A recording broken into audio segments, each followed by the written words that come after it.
Hello दोस्तों, मैं आपका गाइड, आपका दोस्त, और आप देख रहे हैं हमारा यूट्यूब चैनल। मैं हूं अनुराग पांडे। जैसा कि पहले हमने ज्योग्राफी के भी वीडियोज बनाए, हिस्ट्री के भी बना दिए, तो हमने सोचा कि आज कुछ अलग करते हैं। तो अलग क्या करेंगे, हम सोचे कि कुछ क्वेश्चंस की प्रैक्टिस कर लेते हैं। ठीक है, तो आज इसी क्वेश्चन प्रैक्टिस के साथ हम नया वीडियो लेके आए, ताकि आप लोगों को समझने में भी आसानी होगी। इसको हम एक्सप्लेन करेंगे, आप लोग इसको अच्छे से देखिए, अच्छे से सुनिए, और कुछ फैक्ट्स अगर आपको समझ में आए तो उनको आप नोट डाउन करिए, और अच्छा लगे तो वीडियो ज़रूर लाइक कीजिएगा, अपने दोस्तों को शेयर भी कीजिए जरूर। ठीक है, तो आइए आगे बढ़ते, जो कि आपके स्टेट पीएससी, यूपीएससी और अन्य परीक्षाओं के लिए उपयोगी होगा। तो शुरू करते हैं आज का वीडियो और आज का पहला क्वेश्चन। तो प्रश्न एक, पहला क्वेश्चन है कि मत्स्य संपदा त्रैमासिक समाचार पत्र किसके द्वारा प्रकाशित किया जाता है। तो आपको पता होना चाहिए कि इसको मत्स्य विभाग ही प्रकाशित करता है। तो अगर मत्स्य से संबंधित है तो मत्स्य विभाग ही कर सकता है। ठीक है, इस चीज़ को ध्यान में रखना है। अब इसके एक्सप्लेनेशन देखते हैं, इसका एक्सप्लेनेशन क्या है। केंद्रीय मत्स्य पालन, पशुपालन, डेयरी मंत्रालय ने हाल ही में मत्स्य पालन विभाग या मत्स्य पालन, पशुपालन, डेयरी, भारत सरकार के मत्स्य विभाग के द्वारा क्या किया गया कि मत्स्य और एक्वाकल्चर न्यूज़लेटर के रूप में मत्स्य संपदा के पहले संस्करण को लॉन्च किया गया है। तो मतलब मत्स्य संपदा के पहले संस्करण को लॉन्च किया गया, इसका मतलब यह है कि इससे पहले कोई संस्करण नहीं आया था। तो ध्यान ये रखना है आपको इसमें कि ये ध्यान रखना है आपको कि ये केंद्रीय मत्स्य पालन का डिपार्टमेंट है। केंद्रीय मत्स्य पालन, पशुपालन, डेयरी मंत्रालय का डिपार्टमेंट कौन सा है? मत्स्य पालन विभाग। ठीक है, इसमें मत्स्य एक्वाकल्चर न्यूज़लेटर है एक रिपोर्ट, मत्स्य संपदा। ठीक है, और वो कौन सा संस्करण है? तो ये भी ध्यान रखना, पहला संस्करण है। आगे बढ़ते हैं। इसने प्रधानमंत्री मत्स्य संपदा योजना के परिचालन और दिशा निर्देशों को भी लॉन्च किया। किसको लॉन्च किया? प्रधानमंत्री मत्स्य संपदा योजना PMMSY के परिचालन दिशा निर्देशों को भी लॉन्च किया है। कि इसमें जो प्रधानमंत्री मत्स्य संपदा योजना, इसमें इसके जो दिशा निर्देश हैं वो क्या क्या हैं, ये भी चीज़ इसने बताई इस ऐप के द्वारा। ठीक है, आगे देखते हैं मत्स्य संपदा। मत्स्य संपदा जो है मत्स्य पालन विभाग के प्रयासों का एक परिणाम है। मत्स्य संपदा जो है मत्स्य पालन विभाग के प्रयासों का एक परिणाम है, जो संचार के विभिन्न माध्यमों से हितधारक कौन हो सकते हैं? मछुआरे, मछली पालने वाले जो किसान होंगे, उन तक पहुंचता है और उन्हें मत्स्य और जलीय कृषि के नवीनतम विकास के बारे में सूचित और शिक्षित करता है। तो इस चीज़ को आपको ध्यान में रखना है। अभी इसके आगे देखते हैं। यह वर्ष 2020-21 की जो पहली तिमाही से शुरू होने वाली तिमाही के आधार पर यह प्रकाशित किया जाएगा। ठीक है, चलिए अगला क्वेश्चन देखते हैं। अगला क्वेश्चन है एमएसएमई के पंजीकरण। एमएसएमई के पंजीकरण के लिए हाल ही में एक पोर्टल चालू हुआ, तो उस पोर्टल का नाम क्या है? पोर्टल का नाम क्या है भाई? पोर्टल का नाम आपके है उद्यम पंजीकरण। उद्यम पंजीकरण है, स्पेलिंग मिस्टेक है, इसको इस तरीके से लिखना था, उद्यम पंजीकरण। ठीक है, इस तरीके से लिखना था, वो गलती से स्पेलिंग मिस्टेक हुई है। तो थोड़ा सा ध्यान रखें कि उद्यम पंजीकरण जो है वही पोर्टल का नाम है, इसी पोर्टल का नाम है जो कि एमएसएमई के पंजीकरण के लिए हाल ही में चालू किया गया है। ठीक है, आगे इसका एक्सप्लेनेशन देख लेते हैं। उद्योग पंजीकरण पोर्टल क्या है? ये उद्योग पंजीकरण पोर्टल एमएसएमई के लिए व्यवसाय करने में आसानी करने के लिए सरकार ने नया पोर्टल लॉन्च किया। कौन सा? उद्योग पंजीकरण के नाम पर लॉन्च किया है। ठीक है, ये क्यों लॉन्च किया? पंजीकरण वर्गीकरण के लिए नई प्रक्रिया शुरू हुई है। ठीक है, यह ऑपरेशनल ऑपरेशन क्या हुआ कि हाल ही में पोर्टल पर एमएसएमई के रूप में पंजीकरण पूरी तरह से कागज रहित एवं स्वघोषणा पर आधारित होगा। मतलब ये पूरी तरह से कागज रहित होगा और स्वघोषणा पर आधारित होगा। ये भी ध्यान रखना है इसमें कि पूरी तरह से कागज रहित होगा, मतलब ऑनलाइन होगा सारा काम और स्वघोषणा पर आधारित होगा। आगे क्या है, इसके उद्देश्यों के बारे में ये सब ध्यान रखना थोड़ा सा, क्योंकि ये ऐसे ही स्टेटमेंट्स आते हैं। ठीक है, अगला है कि छोटे व्यवसायों को पंजीकरण के लिए आधार संख्या को छोड़कर किसी भी दस्तावेज या प्रमाण को अपलोड नहीं करना होगा।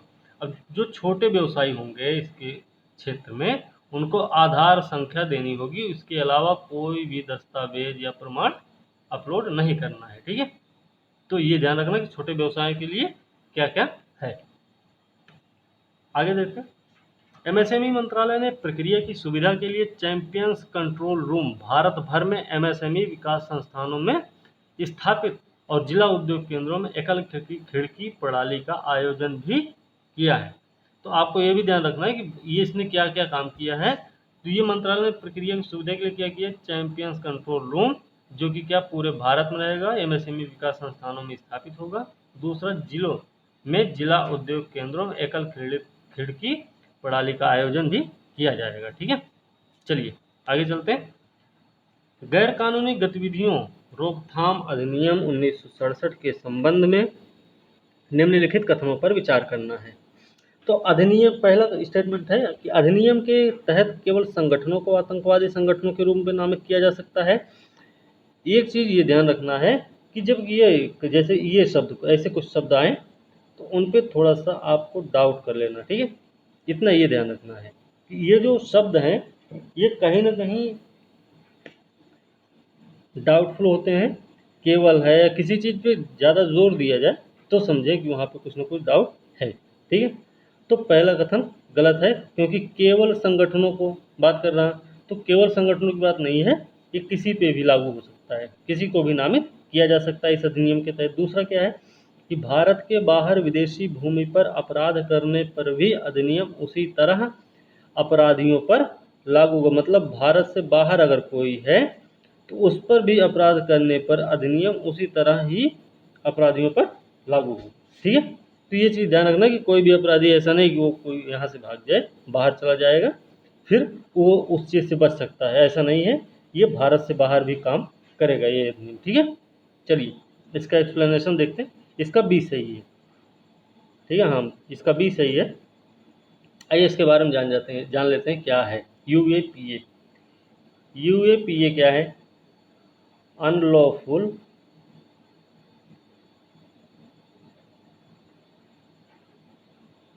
Activity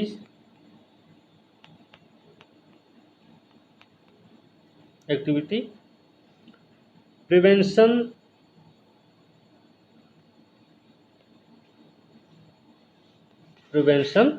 act. ठीक है, यूएपीए का पूरा नाम यही है। ठीक है, अब देखते हैं क्या है। यह भारत के पूरे क्षेत्र पर लागू होगा। पहली बात तो ध्यान रखने की पूरे क्षेत्र पर लागू होगा। दूसरा ध्यान रखना, यूएपीए के तहत आरोपित कोई भी भारतीय या विदेशी नागरिक अगर है तो उसे इस अधिनियम के तहत सजा के लिए उत्तरदायी है वो व्यक्ति। ठीक है, वो चाहे भारतीय हो चाहे विदेशी, चाहे वह अपराध के लिए ही क्यों न किया हो। ठीक है, ये ध्यान रखना आपको।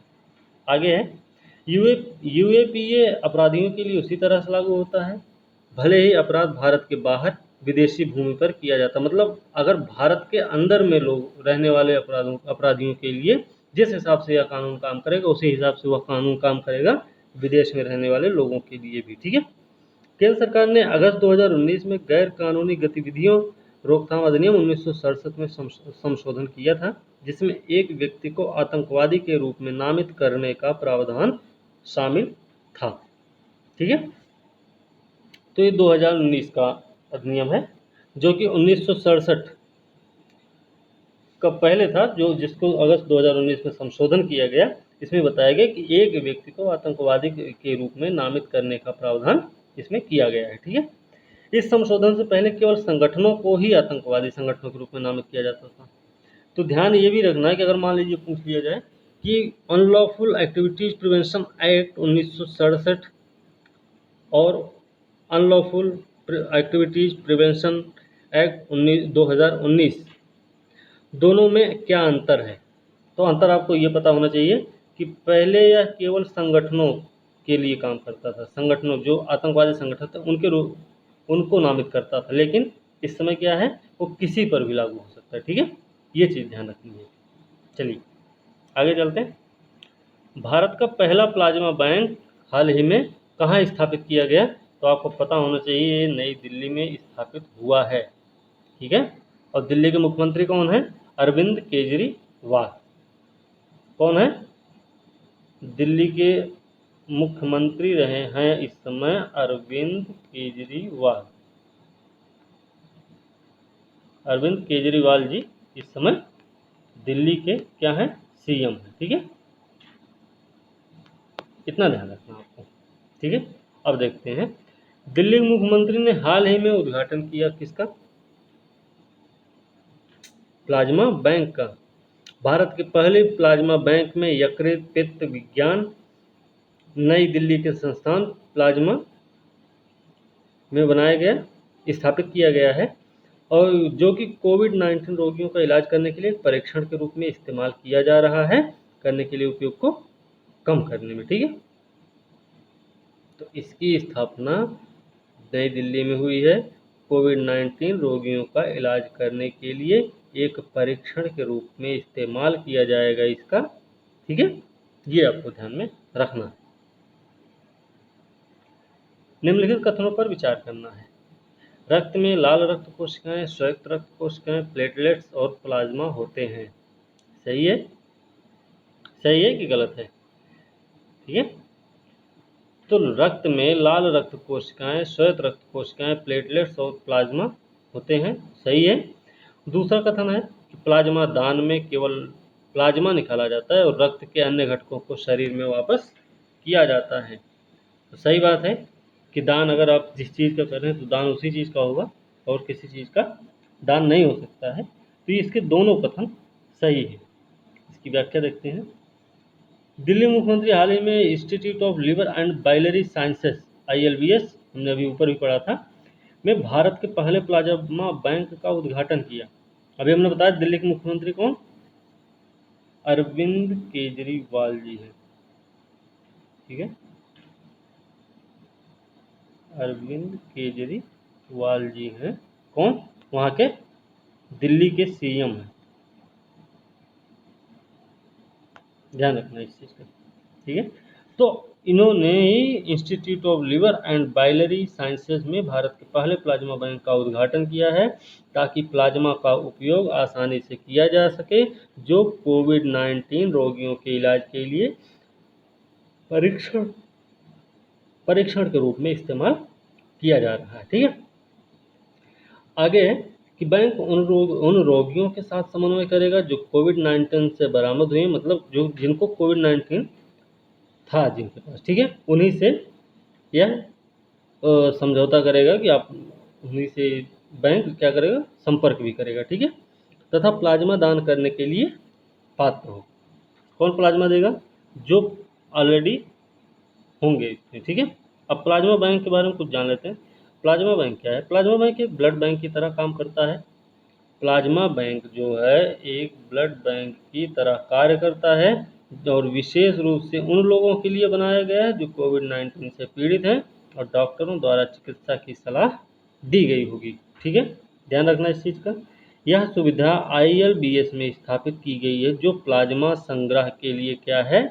नोडल केंद्र है। कौन? ILBS क्या है? नोडल केंद्र है प्लाज्मा संग्रह के लिए, ये भी ध्यान रखना है। ठीक है, प्लाज्मा थेरेपी में एक बरामद मरीज, जो एक मरीज मिला हो, उससे एंटीबॉडी समृद्ध प्लाज्मा निकाला जाता है और एक मरीज को प्रशासित किया जाता है, मतलब एक से निकाला जाएगा और दूसरे को दिया जाएगा। ठीक है, ये चीज़ इसमें है। प्लाज्मा दान बनाम रक्तदान क्या है? अब प्लाज्मा रक्तदान भी करते हैं, प्लाज्मा दान भी कैसे? अब इनमें दोनों में क्या अंतर भाई?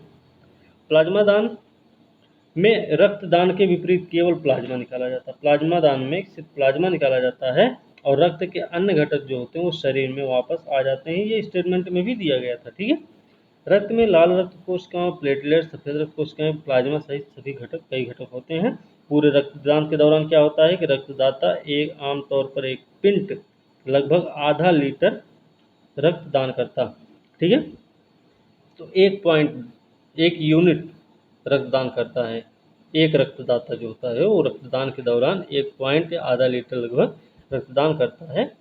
अगला है कि ऑटोमेटेड डोनेशन एफेरेसिस के दौरान आप पूरी तरह से डिस्पोजेबल वन टाइम एयरोफिट किट का उपयोग करके एफेरेसिस मशीन से जुड़े होंगे। जब तक मतलब आप दान कर रहे होंगे तब तक आप किसी ऐसी मशीन से जुड़े होंगे जिसका नाम है डिस्पोजेबल वन टाइम एयरोफिट का उपयोग करके एफेरेसिस मशीन का नाम है एफेरेसिस मशीन से जुड़े होंगे जब तक आप दान कर रहे होंगे, ऑटोमेटेड डोनेशन कर रहे होंगे या एफेरेसिस कर रहे होंगे। ठीक है,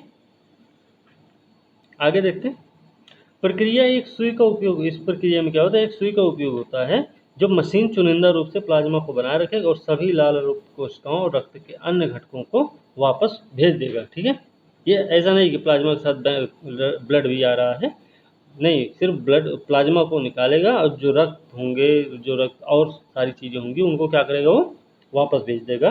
किसी ऐसी युक्ति का प्रयोग किया जाएगा। ठीक है, अब दान के कारण आपके द्वारा खोए गए सभी प्लाज्मा प्रोटीन 24 से 72 घंटों में फिर से बनेंगे। ये भी ध्यान रखना है कि जो आप प्लाज्मा देंगे, जो भी आप प्लाज्मा देंगे वो 24 से 72 घंटे में फिर से कवर हो जाते हैं। ये चीज़ें आपको ध्यान में रखनी है कि अगर आपने प्लाज्मा जो भी दान किया है वो 24 से 72 घंटे के अंदर अंदर वो फिर से तैयार हो जाते हैं। ठीक है, योग्य दाता कौन कौन है, जिन लोगों की यह बीमारी थी, पहले से जिन लोगों की यह बीमारी थी वही दान करने योग्य हैं, लेकिन दान से कम 14 दिन पहले वो ठीक भी हों। मतलब बीमार तो रहे हैं लेकिन वो ठीक हो गए हैं। मान लीजिए आज कोई व्यक्ति ठीक हुआ है तो ये मान के चलिए आज से 14 दिन के बाद ही वो प्लाज्मा दान करने की हालत में हो सकता है। हालांकि डॉक्टर वसूली और दान के बीच 3 सप्ताह का समय पसंद करते हैं। मतलब वसूली मतलब क्या, लेने के लिए। ठीक है, कोई दान देगा तो कोई लेता भी है, जो लेगा उसको वसूली वसूली बोल रहे हैं, लेकिन ये दान लेने के लिए वो चीज़ क्या है कि डॉक्टर 3 सप्ताह का टाइम बोलते हैं। ठीक है, चलिए आगे चलते हैं। संयुक्त राज्य अमेरिका, मैक्सिको, कनाडा समझौता USMCA के संबंध में कथनों पर विचार करना है। इसमें बताना है कि सही कथन कौन सा है। चलिए बात करते हैं। उत्तर अमेरिकी मुक्त व्यापार समझौते नाफ्टा के सभी सदस्यों ने USMCA पर हस्ताक्षर किए हैं। भाई सभी देशों ने इस पर हस्ताक्षर किए। कौन, उत्तरी अमेरिका मुक्त व्यापार समझौते के जितने भी देश रहे हैं, नाफ्टा के जितने भी सदस्य हैं उन्होंने USMCA पर हस्ताक्षर किए हैं। दूसरा कथन है कि समझौता जो है वो एक आधुनिक उच्च मानक बौद्धिक संपदा IP पर केंद्रित है, जो IP अधिकारों को मजबूत और प्रभावी संरक्षण तथा प्रवर्तन प्रदान करता है। तो ध्यान रखना कि USMCA जो एक समझौता है वो उत्तरी अमेरिकी मुक्त व्यापार समझौते जो नाफ्टा के सदस्य देश हैं उन सभी के बीच में हुआ है और वो सभी देश इस पे हस्ताक्षर कर चुके हैं। दूसरा है कि समझौते में एक आधुनिक उच्च मानक बौद्धिक संपदा पर केंद्रित है। यह समझौता जो IP अधिकारों को मजबूत और क्या प्रभावी संरक्षण प्रदान करता है। ठीक है, IP क्या है, बौद्धिक संपदा, इंटेलेक्चुअल प्रॉपर्टी। IP को यही बोलते हैं ना इंग्लिश में, IP इंटेलेक्चुअल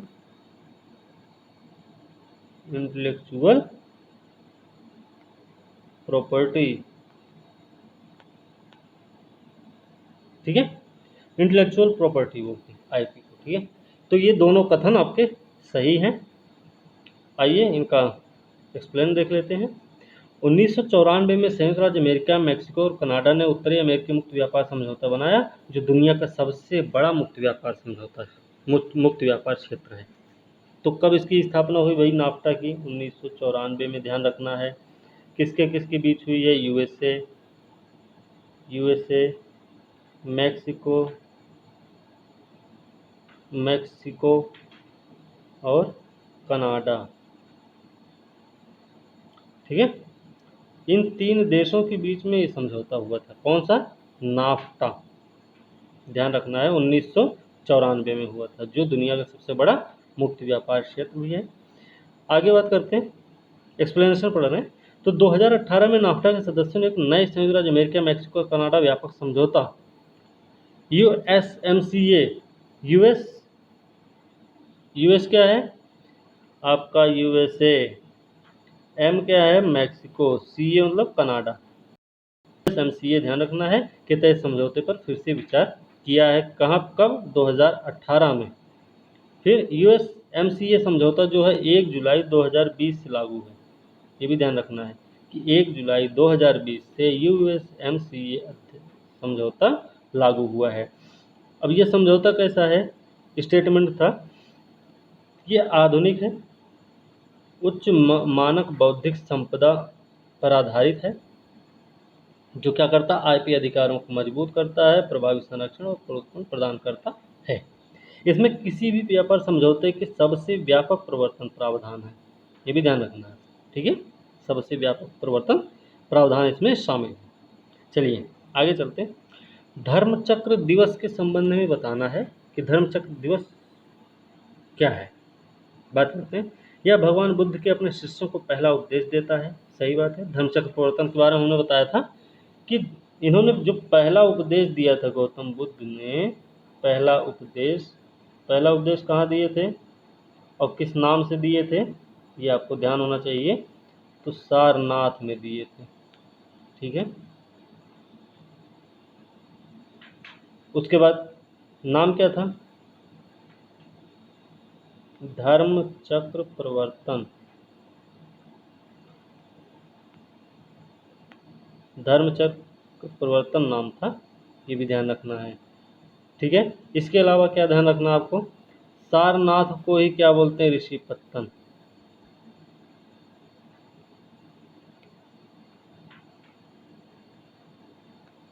ऋषिपत्तन भी बोलते हैं इसी को। ठीक है, सारनाथ को ही। इसमें हमने एक चीज़ और बताया था। क्या बताया था? कि सारनाथ जो इन्होंने चार आर्य सत्य बताया था ना, ये सारनाथ में 4 आर्य सत्य बताए थे। ठीक है, कौन कौन से? दुख दुख समुदाय, दुख समुदाय, दुख निरोध,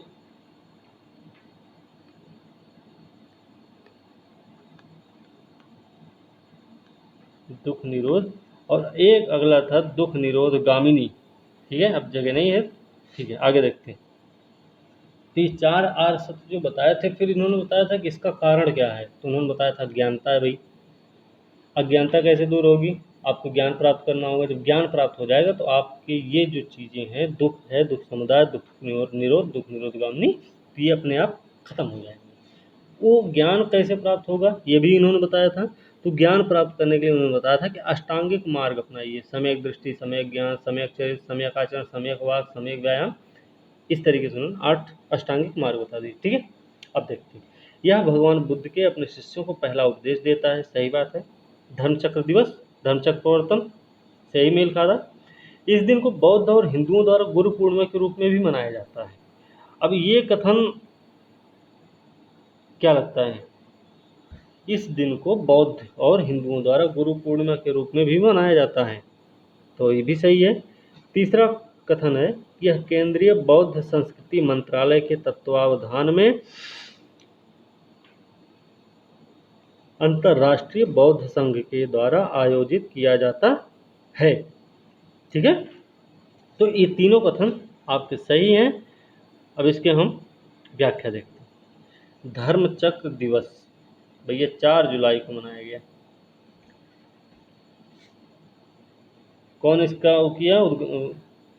ठीक है, तो केंद्रीय संस्कृति मंत्रालय के तत्वावधान में अंतर्राष्ट्रीय बौद्ध परिसंघ के द्वारा इसका आयोजन किया गया है। तो आयोजन किसने किया है?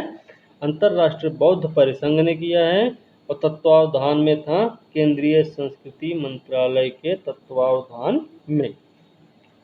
धर्मचक्र दिवस उत्तर प्रदेश में वाराणसी के निकट वर्तमान सारनाथ में रूप पताना के हिरण पार्क में, वाराणसी के निकट, वाराणसी कहाँ, उत्तर प्रदेश में, कहाँ, किस नदी के किनारे है, गंगा नदी के किनारे है, ये ध्यान रखना इस चीज को, ठीक है। सारनाथ में, रूप पताना के हिरण पार्क में, ये भी ध्यान रखना है। 5 तपस्वी शिष्यों को भगवान बुद्ध ने पहला उपदेश दिया था यहीं पे, ठीक है। 5 तपस्वी शिष्य थे जो जिनको उन्होंने उपदेश दिया था धर्म चक्र प्रवर्तन के नाम से, ठीक है। इस दिन को दुनिया भर के बौद्धों द्वारा धर्म चक्र प्रवर्तन या धर्म के चक्र की ओर मुड़ने के दिन के रूप में मनाया जाता है, ये भी ध्यान रखना है आपको। आगे है, इस दिन को गुरु पूर्णिमा के रूप में बौद्धों और हिंदुओं दोनों के द्वारा अपने गुरुओं के प्रति श्रद्धा का प्रतीक माना जाता है, ठीक है। आगे बढ़ते हैं।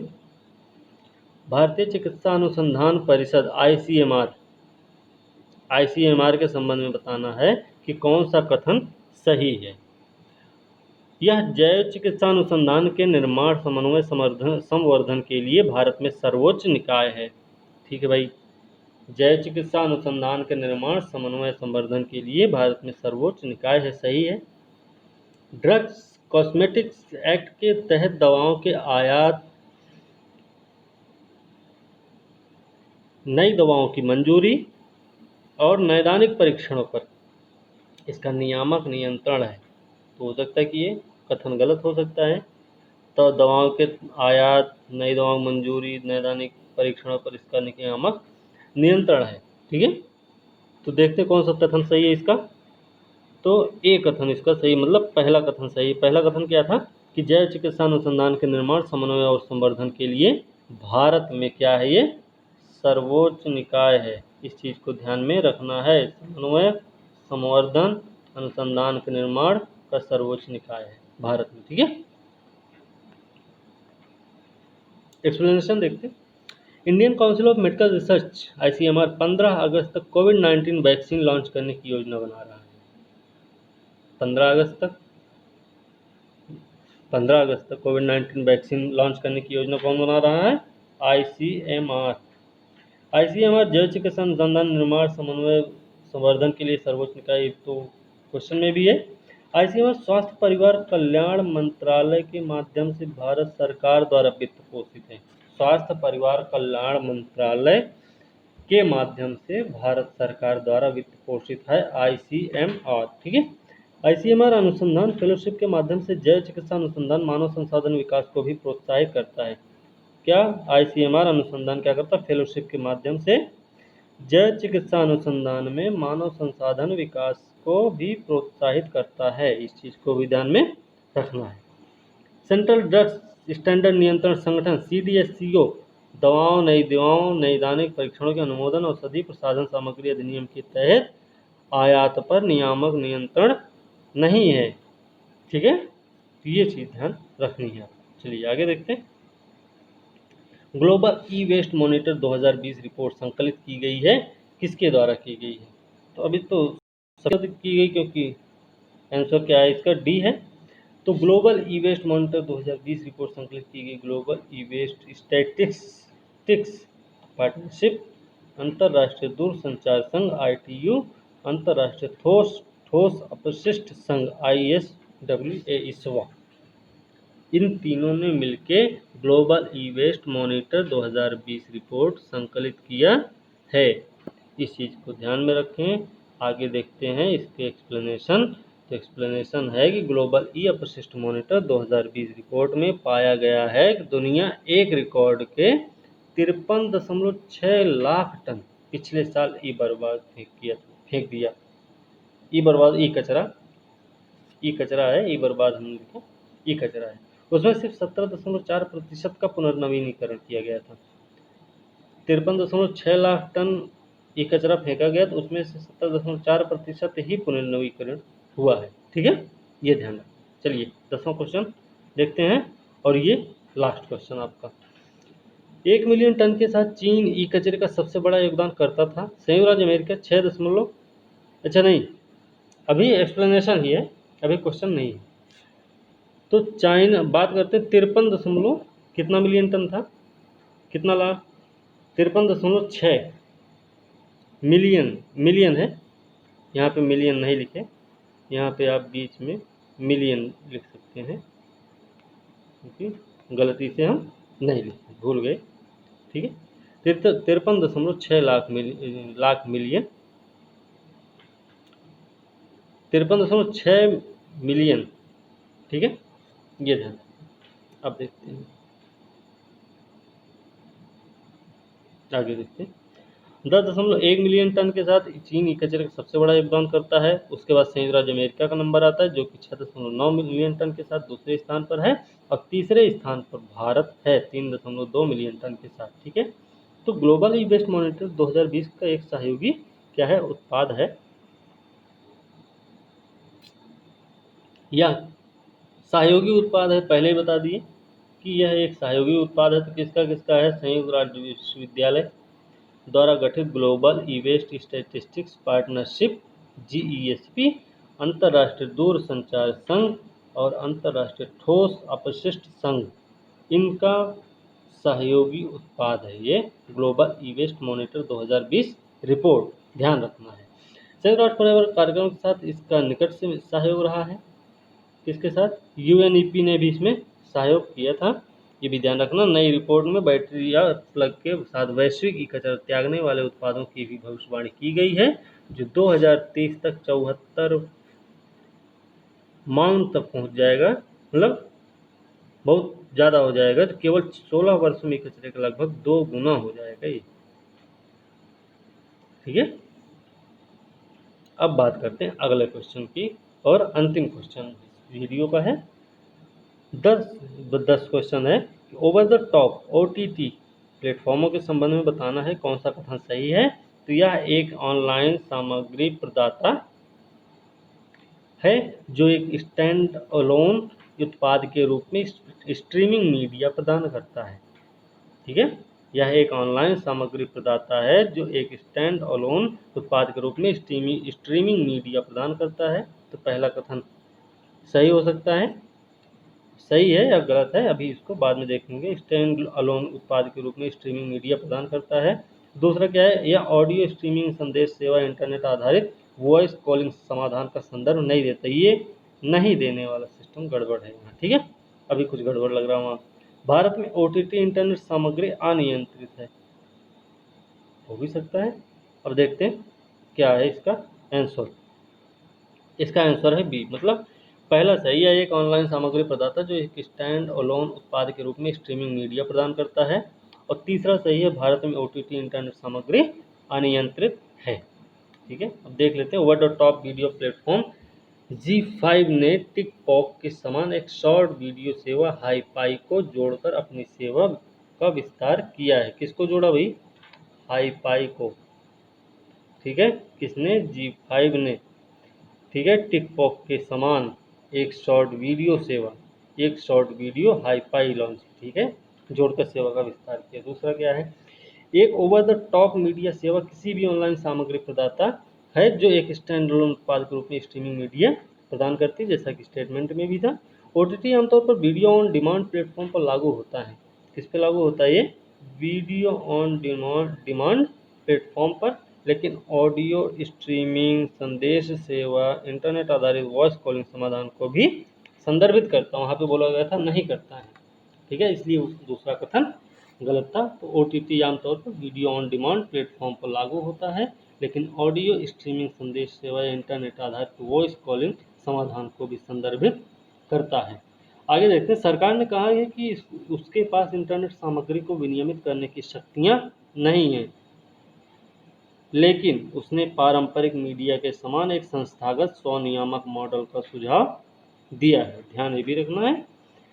आगे देखते हैं कि हाल ही में केंद्र स्वनियामक कोड डालने के लिए OTT प्लेटफॉर्मों को 100 दिन देता है। इस समय केंद्र जो है वो स्वनियामक कोड डालने के लिए OTT प्लेटफॉर्म को 100 दिन का समय दिया जाता है। ठीक है, चलिए अगला क्वेश्चन देख लें। इसी के साथ आज यहीं पर समाप्त करते हैं दोस्तों। आज का वीडियो यहीं पर समाप्त करते हैं। वीडियो आपको अच्छी लगी हो तो आप लाइक कीजिए और कमेंट करके बताइए। अगर कोई कमी लगती है तो आप उसको कमेंट करके भी बताइए कि वो कमी पूरी की जाएगी और उस कमी को सुधारने की पूरी कोशिश की जाएगी। तो वीडियो अच्छी लगे तो लाइक कीजिए, कमेंट भी कीजिए और शेयर भी कीजिए अपने दोस्तों को, ताकि उनको भी इस चीज़ का फ़ायदा मिल सके, वो सब भी पढ़ाई कर सकें अच्छे से, उनकी भी हेल्प हो जाए। ठीक है, तो धन्यवाद दोस्तों, आपका दिन शुभ हो।